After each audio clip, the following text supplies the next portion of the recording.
வணக்கம் அன்பு Tamil Bharathi YouTube channel நேயர்களே, உங்கள் அனைவரையும் மீண்டும் ஒரு நல்ல பதிவிலே சந்திப்பதை மிக்க மகிழ்ச்சி.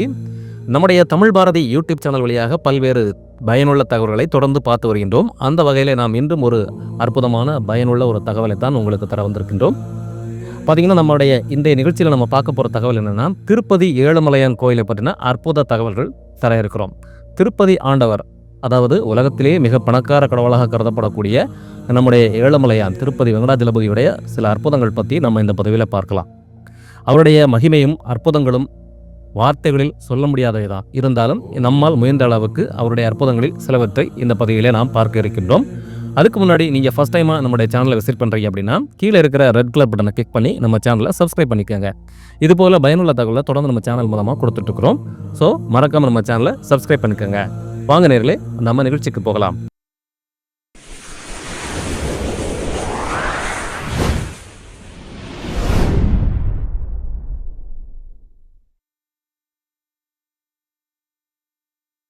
நேர்களே, நாம் திருப்பதி ஏழுமலையான் கோயிலை பற்றின அற்புதங்களை பற்றி நம்ம பார்க்க இருக்கிறோம். திருப்பதி ஏழுமலையான் கோவில் பார்த்தீங்கன்னா, திருப்பதி மலை, அதாவது ஆந்திர மாநிலம் திருப்பதியில் இந்த மலை இருக்கிறது. இந்த திருப்பதி மலை பார்த்தீங்கன்னா, கிட்டத்தட்ட கடல் மட்டத்திலிருந்து 3200 அடி உயரத்தில் இந்த திருப்பதி கோயில் இருக்கிறது. கடல் மட்டத்திலிருந்து 3200 அடி உயரத்தில் இருக்கக்கூடிய இந்த திருப்பதி கோயிலில் இருக்கிற ஏழுமலையான், அதாவது ஸ்ரீ வெங்கடேஸ்வர சுவாமிகளுடைய அற்புதங்களை பற்றி நம்ம இதில் பார்க்க போகிறோம். ஸோ இங்கே திருப்பதி கோயில் மூலவராக இருக்கக்கூடிய ஏழுமலை ஆண்டவர் திருப்பதி பாலாஜி, இவருடைய சிலை பார்த்தீங்கன்னா, இந்த சிலையிலிருந்து அற்புதங்கள் தொடங்குது. இந்த சிலை பார்த்தீங்கன்னா, இந்த சிலையே ஒரு அற்புதமான சிலை. இந்த சிலை பார்த்தீங்கன்னா, திருப்பதியிலேருந்து ஒரு கிலோமீட்டர், அதாவது கோயிலிருந்து திருப்பதி கோயிலேருந்து ஒரு கிலோமீட்டர் தூரத்தில் இருக்கக்கூடிய சிலா தோரணம் அப்படிங்கிற பகுதியில் பாறைகள் இருக்குது. சிலா தோரணம் இயற்கையிலேயே உருவாக்கப்பட்ட ஒரு தோரண வாயில் மாதிரி இருக்கும். ஸோ அந்த இயற்கையால் உருவாக்கப்பட்ட அந்த சிலா தோரணத்தில் தான், அந்த பாறைகள் மூலமாக தான் இந்த சிலை செய்யப்பட்டதாக சொல்கிறாங்க. இதுக்கு உதாரணமாக பார்த்தீங்கன்னா, இந்த சிலா தோரணத்துடைய நீள அகலமும் இந்த திருப்பதி ஏழுமலையானுடைய உயரமும் மிகச்சரியாகவே இருக்கிறது. அதாவது அந்த சிலா தோரணங்கிற பாறையிலேருந்து குடைந்து எடுக்கப்பட்ட அந்த பகுதியிலிருந்து தான் இந்த சிலை செய்யப்பட்டிருக்கலாம். அந்த குடைந்து எடுக்கப்பட்ட அந்த பகுதியில் தான் அது இயற்கையான ஒரு சிலா தோரணமாகவே, அந்த தோரண வாயிலாகவே அது அமைந்திருக்கிறது அப்படின்னு சொல்கிறாங்க. இந்த பாறையினுடைய அற்புதம் என்னன்னு பார்த்தீங்கன்னா, இந்த பாறை உலகத்திலேயே இந்த மாதிரியான பாறை வேறு எங்கேயுமே கிடையாது. திருப்பதி மலையில் மட்டும்தான் இந்த பாறை இருக்கிறது. அது மட்டும் இல்லாமல் இந்த பாறையினுடைய வயது தான் நம்முடைய மிகவும் ஆச்சரியத்தில் ஆழ்த்தக்கூடிய ஒரு தகவல். இந்த பாறை கிட்டத்தட்ட 250 கோடி ஆண்டுகள் பழமையானவை. அதாவது ஒரு பாறைங்கிறது சாதாரண விஷயமாட்டு நம்ம இல்லை. இது பார்த்திங்கன்னா 250 கோடி வருடங்கள் பழமையான இந்த பாறை இங்கே இருக்கிறது. இதுவே ஒரு பெரிய அற்புதம். இப்போ இந்த பாறையிலிருந்து செய்யப்பட்ட இந்த சிலை எந்த நூற்றாண்டில் செய்யப்பட்டிருக்கும் என்பதே ஒரு ஆச்சரியமான தகவல் தான். அது மட்டும் இல்லாமல் இந்த சிலையை பற்றின இன்னொரு அற்புதமான விஷயம் என்னென்னா, சாதாரணமாக ஒரு சிலை செய்கிறதா இருந்தால், ஒரு சிற்பி ஒரு சிலை செய்கிறார் அப்படின்னா, இந்த சிற்பியோடைய ஒளித்தடம் சிலைகளில் இருக்கும். ஆனால் இந்த சிலையை பார்த்தீங்கன்னா, எந்த விதமான ஒளித்தடமும் இல்லாமல் முழுமையாகவே ஒரு மோல்டிங் செய்யப்பட்ட சிலை, அதாவது மெருகேற்றப்பட்ட சிலைன்னு சொல்லுவாங்க. அதாவது கருங்கல் பாறையில் மெருகேற்றப்பட்ட ஒரு சிலையாகவே இது இருக்கிறது. அதாவது மெட்டல் மோல்டிங் பண்ணலாம், பிளாஸ்டிக் கூட மோல்டிங் பண்ணலாம். இதெல்லாம் மோல்டிங் பண்ணும்போது பாறைகள், அதாவது கருங்கல் பாறைகளை நீங்கள் எப்படி மோல்டிங் பண்ணுவீங்க? ஸோ அதுக்கான டெக்னாலஜி இன்னும் நம்முடைய உலகத்தில் கண்டுபிடிக்கப்படவில்லை. இந்த டெக்னாலஜியை பயன்படுத்தி எப்படி இந்த சிலையை செஞ்சுருப்பாங்க? ஸோ இந்த சிலையை என்ன ஒரு அற்புதம் பாருங்கள். அப்படியே பாலிஷ் பண்ண மாதிரி இந்த சிலை இருக்குது. எந்த விதமான ஒளி தடமுமே இல்லாமல் இருக்கக்கூடிய ஒரு அற்புதமான ஒரு படைப்பு இந்த சிலையுடைய படைப்பு. ஸோ இந்த சிலை செய்யப்பட்டதே ஒரு அதிசயமான ஒரு அற்புதமான விஷயமாக தான் இருக்குது. சிலை இதுவே நமக்கு ஏழுமலையான் ஆண்டவனை பற்றின ஒரு அற்புதமான ஒரு விஷயமா இருக்குது. இப்போ இந்த ஏழுமலையான் கோயிலில் செய்யப்பட்ட இந்த சிலைக்கு பச்சை கற்பூரம் சாத்தி பூஜை பண்ணுறாங்க. பச்சை கற்பூரங்கிறது ஒரு விதமான கெமிக்கல். இது என்ன ஆகுனா, இது பாறைகளில் இந்த பச்சை கற்பூரம் தடவை அந்த பாறைகள் வெடிச்சிடும். ஸோ இது இந்த பச்சை கற்பூரம் இந்த ரசாயனம் வெடிச்சிடும் அப்படின்னு சொல்கிறாங்க. பாறைகள் வெடிப்பு ஏற்படும் அப்படின்னு சொல்கிறாங்க. ஆனால் ஏழுமலை ஆண்டவருக்கு தினசரி இந்த பச்சை கற்பூரத்தை சாத்துக்கிறாங்க. பாறையில் எந்த விதமான வெடிப்போ எந்த விதமான ஒரு டேமேஜுமே ஆகாமல் அப்படியே இருக்குது. அப்படியே சிலை எப்படி இருக்கோ அதில் எந்த விதமான குறைபாடுகளும் டேமேஜும் ஆகாமல் அப்படியே இருக்குது. இது ஒரு அதிசயமான ஒரு விஷயந்தான். அடுத்தது பார்த்தீங்கன்னா, ஏழுமலை ஆண்டவன் கோயிலில் இருக்கக்கூடிய ஏழுமலையான் சிலை, அந்த சிலைக்கு வியர்வை எடுக்கிறது. அதாவது ஒரு மனிதனுடைய உடம்புடைய வெப்பநிலை எப்படி இருக்குமோ அந்த வெப்பநிலை அப்படியே அந்த சிலைக்கு இருக்குது. ஸோ ஒரு உயிருள்ள ஒரு சிலையாகவே அது கருதப்படுகிறது. அந்த சிலையினுடைய வெப்பநிலை பார்த்தீங்கன்னா 110 டிகிரி ஃபாரன்ஹீட் வெப்பநிலையில் அந்த சிலை வந்து இருக்குது.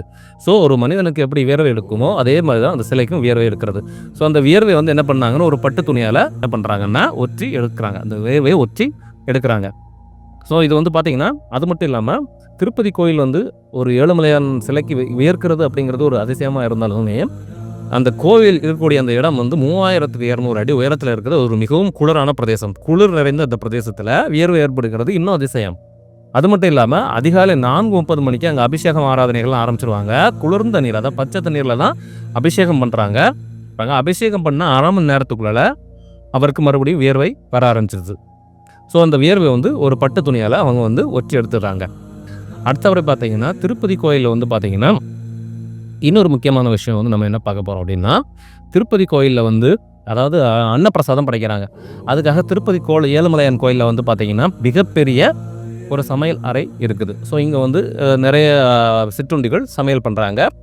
எவ்வளவு நிறைய சிற்றுண்டிகள் சமையல் பண்ணாலுமே பகவானுக்கு கொடுக்குறது என்னதுன்னா ஒரு மண் சட்டியில் தயிர் சாதம் மட்டும் தான் கொடுக்குறாங்க. ஸோ இந்த மண் சட்டி மட்டும் தான் உள்ள இந்த மண் சட்டியை வந்து தினந்தோறும் ஒரு புது மண் சட்டி வாங்கி அதில் வந்து தயிர் சாதம் மட்டும்தான் அவங்களுக்கு பகவானுக்கு பிரசாதமாக நைவேத்தியமாக படைக்கிறாங்க. ஸோ இந்த மண் சட்டி தான் யார் எந்த ஒரு பக்தனுக்கு அது வந்து கிடைக்குதோ அது வந்து ஒரு மகா பாக்கியம் அப்படின்னு சொல்கிறாங்க.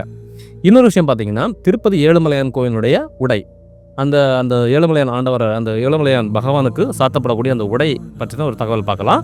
ஸோ இந்த உடையினுடைய நீளம் பார்த்தீங்கன்னா 21 முழம். ஸோ இந்த உடையினுடைய நீளம் வந்து 21 முழம் இருக்குது. இது எடை பார்த்தீங்கன்னா 6 கிலோ இடையில ஒரு பட்டு பீதாம்பரம் சொல்கிறாங்க. அந்த இடை வந்து அந்த துணியை வந்து பட்டு பீதாம்பரம் அப்படின்னு சொல்கிறாங்க. இது சாதாரணமாக நீங்கள் எந்த கடைகள் நம்பி ஆர்டர் கொடுத்து வாங்க முடியாது. ஸோ இந்த மாதிரியான வஸ்திரம் நீங்கள் வந்து பகவானுக்கு சாத்தணும் அப்படின்னு நீங்கள் வேண்டிக்கிட்டீங்கன்னா, ஸோ இது வந்து தேவஸ்தான அலுவலகத்தில் நீங்கள் வந்து 12,500 இது கட்டணமாக நிர்ணயம் பண்ணியிருக்காங்க. ஸோ அந்த கட்டணத்தை நீங்கள் வந்து கட்டணும். ஸோ நீங்கள் கட்டணம் கட்டினாலுமே உங்களுக்கு உடனடியாக அந்த வஸ்திரம் சாத்துதல் பூஜை வந்து நடக்காது. நீங்கள் ஒரு முறை கட்டணம் செலுத்தினீங்கன்னா 3 வருடங்கள் கழித்து தான் உங்களுக்கு அந்த பூஜை வந்து நடக்கும். ஸோ அதுக்காக நீங்கள் வந்து 3 வருடம் காத்திருக்கணும், கண்டிப்பாக காத்திருக்கணும். ஸோ அது மட்டும் இல்லாமல் திருப்பதி ஏழுமலையான் கோயிலுடைய நகைகள், இந்த நகைகள் வந்து பார்த்திங்கன்னா திருப்பதி ஏழுமலையான் கோயிலுக்கு தான் உலகத்திலே அதிகமாக பொன் பொருள், அதாவது காணிக்கைகள் அதிகமாக வருது. தங்கம், வைரம், வைடூரியம் அப்படிங்கிற மாதிரி பணம்னா சும்மா சாதாரண உண்டியலில் போடுறதில்ல, எல்லாமே லட்சக்கணக்கில் உண்டியலில் போடுறாங்க, சில பேர் கோடிக்கணக்கில் போடுறாங்க. நகைகளுடைய மதிப்பு பார்த்திங்கன்னா 1000 கோடி ரூபாய் மதிப்பு இருக்குது. இந்த திருப்பதி ஏழுமலையான் கோயிலுடைய நகைகளுடைய மதிப்பு மட்டுமே சுமார் 1000 கோடி ரூபாய். அதாவது அவருக்கு சாத்தக்கூடிய அந்த தங்க நகைகளுடைய மதிப்பு மட்டுமே 1000 கோடி ரூபாய் இருக்குது அப்படின்னு சொல்கிறாங்க. நன்றி நேயர்களே. இந்த நிகழ்ச்சி உங்களுக்கு பிடிச்சிருந்தா மறக்காமல் லைக் பண்ணி ஷேர் பண்ணுங்கள். இது போன்ற பயனுள்ள விஷயங்களை நான் உங்களுக்கு அடிக்கடி நம்முடைய சேனல் மூலமாக தர இருக்கிறேன். அதுக்காக நீங்கள் மறக்காமல் நம்ம சேனலை சப்ஸ்கிரைப் பண்ணிக்கோங்க. இந்த விஷயத்தை உங்களுக்கு உங்களுடைய நண்பர்கள் மற்றும் உறவினர்களோட ஷேர் பண்ணிக்கோங்க. மறக்காமல் நம்ம வீடியோவுக்கு ஒரு லைக் போட்டுருங்க. ஸோ நம்ம சேனலை சப்ஸ்கிரைப் பண்ணிக்கோங்க. மீண்டும் ஒரு நல்ல பதிவில் உங்களை சந்திக்கிறோம். நன்றி நேயர்களே, வணக்கம்.